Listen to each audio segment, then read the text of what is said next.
Hello viewers and my dear students, good morning. ఈరోజు మనం ఈ వీడియోలో తెలుసుకోబోతున్నటువంటి అంశం, మన మొబైల్ ఫోన్లో మనం ఏ యాప్లో ఎంతెంత టైం అనేది కేటాయిస్తున్నాం, దాన్ని ఎలా తెలుసుకోవాలి.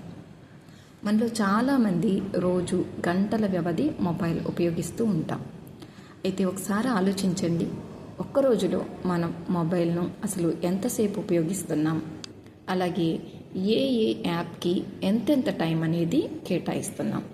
మనలో ఇది చాలామందికి అసలు అవగాహనే ఉండదు. కానీ ఈ విషయాలన్నీ మన మొబైల్లోనే చాలా సులభంగా తెలుసుకోవచ్చు. ముందుగా ఒకవేళ మీరు ఆండ్రాయిడ్ మొబైల్ యూజర్స్ అయితే మీ మొబైల్లో సెట్టింగ్స్ని ఓపెన్ చేయాలి.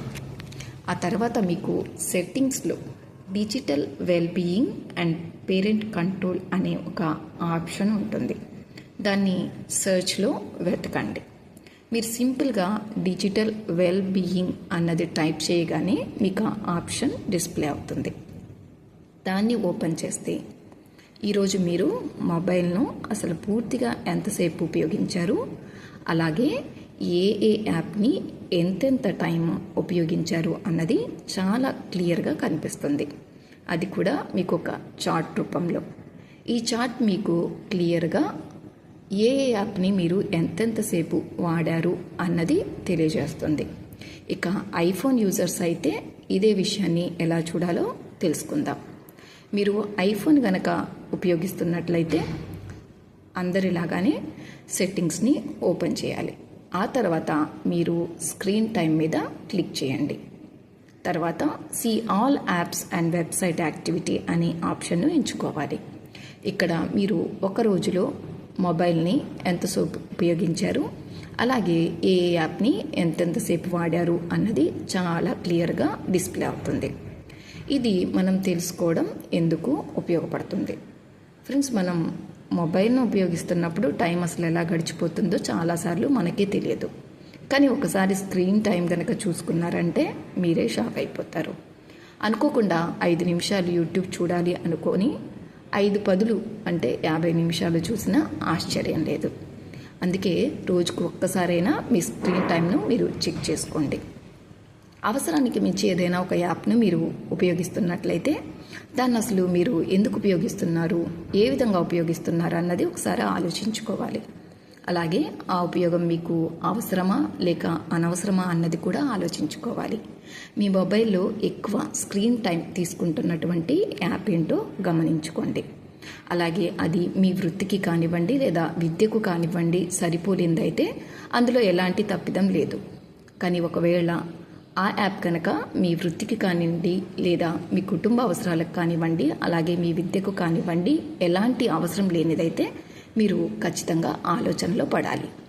అంతేకాదు, పేరెంట్స్ పిల్లలకు యూట్యూబ్ చూసుకోవడానికి మొబైల్ ఇచ్చిన తర్వాత ఒకసారి పిల్లలు ఆ యూట్యూబ్ టైంలో ఏమేమి యాప్స్ యూజ్ చేశారో అన్నది కూడా చెక్ చేయడానికి ఉపయోగపడుతుంది.